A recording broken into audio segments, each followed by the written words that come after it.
Hello everyone. तो finally SRB net 2025 का जो एडमिट कार्ड है अब आउट हो चुका है।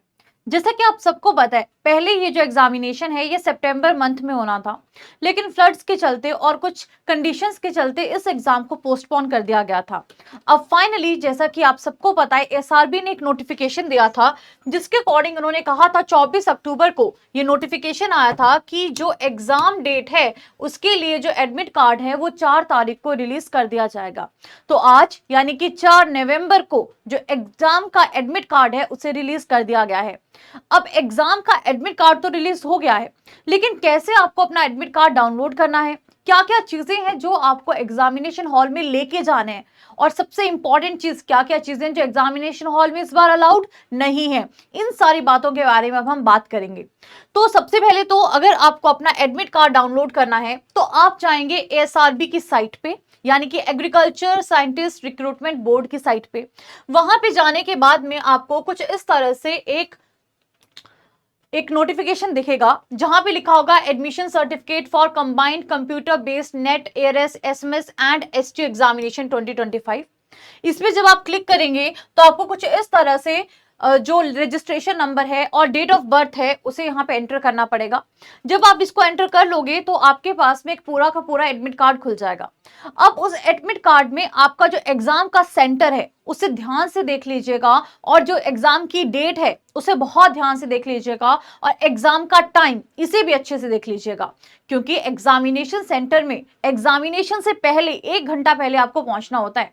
तो कहां पे आपका सेंटर है वो पहले ही पता कर लीजिएगा, और हो सके तो एक बार उस सेंटर को विजिट भी जरूर कर लीजिएगा। नाउ अब अगर हम आगे बात करते हैं क्या क्या चीजें हैं इस बार जो एग्जामिनेशन हॉल में आप लेके जा सकते हैं, क्या क्या चीजें जो नहीं लेके जानी है, और क्या ऐसी चीजें जिनको लेके ही जाना है।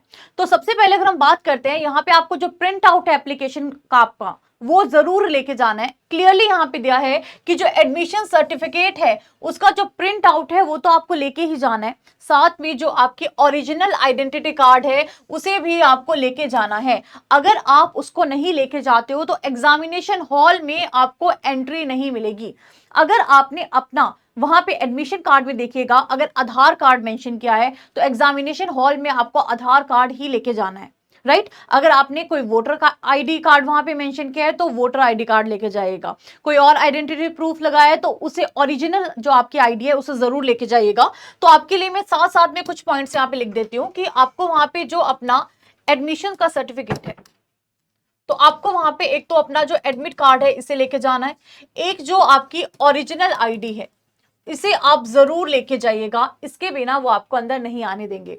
अगला पॉइंट ये कहता है कि एग्जाम के लिए आपको जो वेन्यू पे पहुंचना है तो जो मेंशन किया है, जो एडमिट कार्ड पे वेन्यू लिखा है उसी वेन्यू पे जाना है। और जो आपका एग्जामिनेशन सेंटर है वहां पे जो गेट हैं वो एग्जामिनेशन से आधा घंटा पहले बंद हो जाते हैं। तो कोशिश करिए कि आप अपने एग्जामिनेशन सेंटर पे पहले ही पहुंच जाएं। ट्राई करिएगा 1 घंटा पहले वहां पे पहुंचने की, क्योंकि वहां पे और भी आपके थोड़े प्रोसीजर्स होते हैं, वो थंबप्रिंट वगैरह लेते हैं, तो उस चीज का आपको ध्यान रखना है।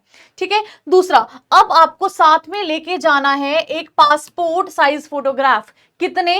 2 पासपोर्ट साइज फोटोग्राफ आपको लेके जाने हैं। तो यहाँ पे मैं लिख रही हूं कि जो 2 पासपोर्ट साइज फोटोग्राफ हैं वो आपको यहाँ पे जरूर लेके जाने हैं। और अगर आपको कोई पेन अंदर लेके जाना है तो सिर्फ और सिर्फ ट्रांसपेरेंट पेन ही वहां पे अलाउड है। तो ओनली ट्रांसपेरेंट और जो बॉल पॉइंट पेन है वही वहां पे अंदर आपको अलाउड होगा। इवन अगर आपको अपनी पानी की बोतल भी अंदर लेके जानी है तो ट्रांसपेरेंट जो वाटर बॉटल है वही वहां पे अलाउड होगी। कोई मेटेलिक वाटर बॉटल वहां पे बिल्कुल भी अलाउड नहीं है। इन चीजों का खास ध्यान रखिएगा। नाउ अगली बात हम करते हैं कि क्या चीजें वहां पे नहीं लेके जानी है। ये चीजें बहुत जरूरी हैं कि क्या नहीं लेके जाना है, अदरवाइज एंट्री नहीं मिलेगी। तो इस चीज को ध्यान से सुन लीजिएगा। पहला कि कुछ भी रिटन नोट्स, कोई प्लास्टिक पाउच, कोई writing pad, pen drive, eraser, rough paper कुछ भी अलाउड नहीं है। दूसरी अगर हम बात करते हैं कोई भी इलेक्ट्रॉनिक डिवाइस, चाहे वो मोबाइल फोन है, चाहे ब्लूटूथ है, ईयरफोन्स है, माइक्रोफोन्स हैं, कुछ भी है, चाहे आपका हेल्थ बैंड ही क्यों नहीं आपने हाथ में पहना है, कुछ भी आपका अलाउड नहीं है। अगला, कोई भी ऑर्नामेंट, लड़कियां स्पेशली इस बात को सुन लीजिए, कोई भी ऑर्नामेंट, इवन छोटे से छोटा ऑर्नामेंट, चाहे आपने ब्रेसलेट पहना है, चाहे रिंग पहनी है, चाहे इयररिंग्स है, इवन नोज पिन भी अगर पहनी है, कोई चेन है, कोई नेकलेस है, कोई बैज है, कुछ भी वहां पे एग्जामिनेशन हॉल में आपको अलाउड नहीं है। ठीक है, तो कुछ भी नहीं आपको अंदर अलाउड है। कोई गॉगल्स है, कोई वॉलेट्स है, हैंड बैग है, बेल्ट है, कैप है, ग्लव्स है, कुछ भी एग्जामिनेशन हॉल में अलाउड नहीं है।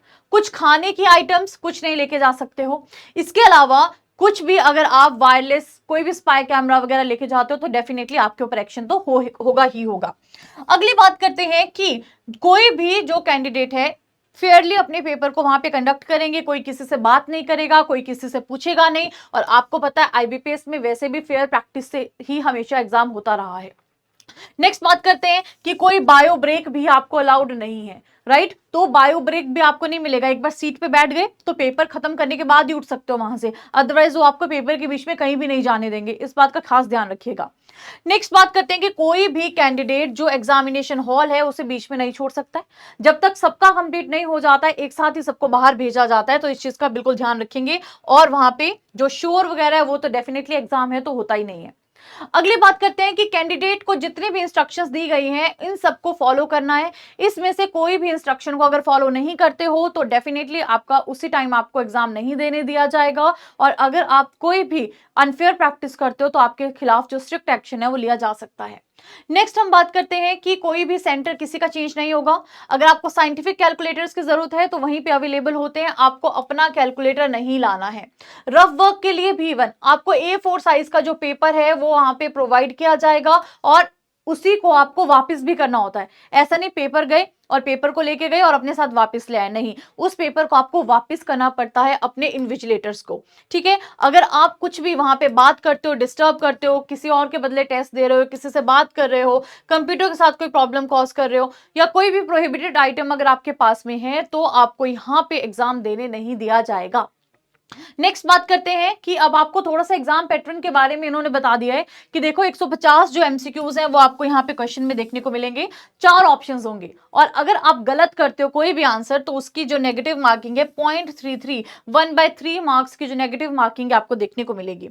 इसके अलावा 120 मिनट्स का जो ड्यूरेशन है यानी कि 2 घंटे का आपका ये जो एग्जाम है ये डेफिनेटली रहने वाला है, जहां पे आपको 150 क्वेश्चन को अटेम्प्ट करना है। और ये जो आपका एग्जाम है बेसिकली कंप्यूटर बेस्ड एग्जाम है और यहाँ पे जो भी आपका रजिस्ट्रेशन नंबर है उसको संभाल के रखिएगा, क्योंकि आगे जाके जब रिजल्ट वगैरह चेक करना पड़ेगा या फ्यूचर में कुछ भी आपको अगर एसआरबी का ही कोई प्रोसीजर करना है उस सब के लिए आपको अपना जो रजिस्ट्रेशन नंबर है वो डेफिनेटली वहां पे काम आएगा। तो इन सारी चीजों को, एडमिट कार्ड को बिल्कुल अपना संभाल के रखिएगा। हो सके तो उसका पीडीएफ बना के फोटो खींच के अपने पास में सेव कर लीजिएगा। अगली बात करते हैं कि अगर हम टेस्ट प्रोसेस की बात करते हैं तो जो कैंडिडेट है वो आपको पता है कि एक ही डिसिप्लिन के लिए यहाँ पे अपेयर कर सकता है। जो पेपर है वो इंग्लिश में भी होगा, हिंदी में भी होगा। और अगर कोई किसी तरह की कोई गलती पाई जाती है हिंदी में तो इंग्लिश वाला जो आपका बेसिकली वर्जन होगा वो वहां पे सबसे एक्यूरेट माना जाएगा। हर एक क्वेश्चन के आपको 4 ऑप्शंस देखने को मिलेंगे और 4 ऑप्शंस में से आपको एक सही ऑप्शन को सेलेक्ट करना है। अब वहां जाके भी आपको एक और इंस्ट्रक्शंस देखने को मिलेंगी। वो इंस्ट्रक्शन आपकी क्या है कि आपको अलग अलग कलर में इस तरह से राउंड्स दिखाई देंगे कि ये आपको बताएगा कि कौन सा क्वेश्चन आपने अटेम्प्ट किया है, कौन सा अटेम्प्ट नहीं किया है, कौन सा रिव्यू के लिए रखा है। तो देखिए अगर यहाँ पे बिल्कुल ब्लैंक आता है तो आपने ऑप्शन को चूज ही नहीं किया है।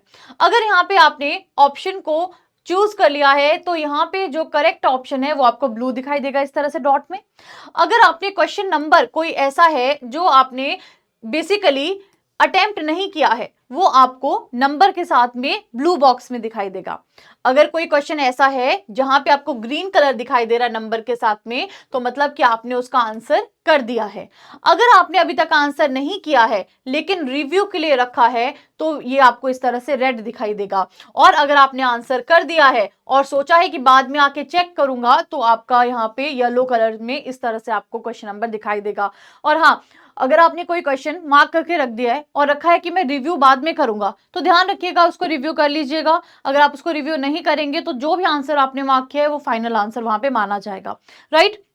अगर आप नेक्स्ट पे करोगे अगले क्वेश्चन पे जाओगे, प्रीवियस पे करोगे पिछले क्वेश्चन पे जाओगे, मार्क फॉर रिव्यू करोगे कि बाद में आके देखूंगा दोबारा तो मार्क फॉर रिव्यू हो जाएगा। और जहां पे आप अनमार्क रिव्यू करोगे मतलब कि आपने जो रिव्यू था उसको अनमार्क कर दिया है। तो इस चीज का आप थोड़ा सा ध्यान रखिएगा। वहां पे आपको दिखाएगा भी साइड में ये सारी चीजें वहां पे मेंशन होंगी कि किस कलर का क्या मतलब होता है। अब क्योंकि आपके एग्जाम के लिए बहुत कम दिन बचे हैं, इनफैक्ट मैं बोलूंगी हम 7 डेज लेके चलते हैं ना, कि 7 डेज आपको यहाँ पे बचे हैं।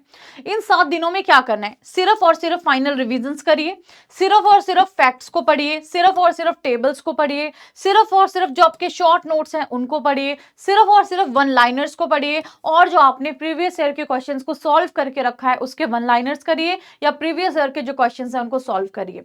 तो इन 7 दिनों में इसके अलावा कुछ नहीं करना है। जब तक आपका एग्जाम है 11 तारीख तक अगर आप पढ़ते हो तो 11 तारीख तक आपको सिर्फ और सिर्फ इन्हीं चीजों के ऊपर फोकस करना है, कुछ भी नया इस टाइम पे एसआरबी से रिलेटेड आपको नहीं पढ़ना है। तो ये मेरी तरफ से आपके लिए जो आपकी इंस्ट्रक्शंस हैं और जो भी इंफॉर्मेशन है मैंने आपको प्रोवाइड कर दी है। अगर आपको अभी भी एसआरबी नेट को लेके कोई भी डाउट है तो आप कमेंट सेक्शन में मुझसे पूछ सकते हैं, और डेफिनेटली मैं ट्राई करूंगी आपके सारे डाउट्स को रिजॉल्व करने की। या फिर आप टेलीग्राम पे भी मुझसे कनेक्ट कर सकते हैं, Priyanka ma'am PW Telegram channel है, वहां पे भी आप अपनी क्वेरी को बता सकते हैं। Thank you so much everyone.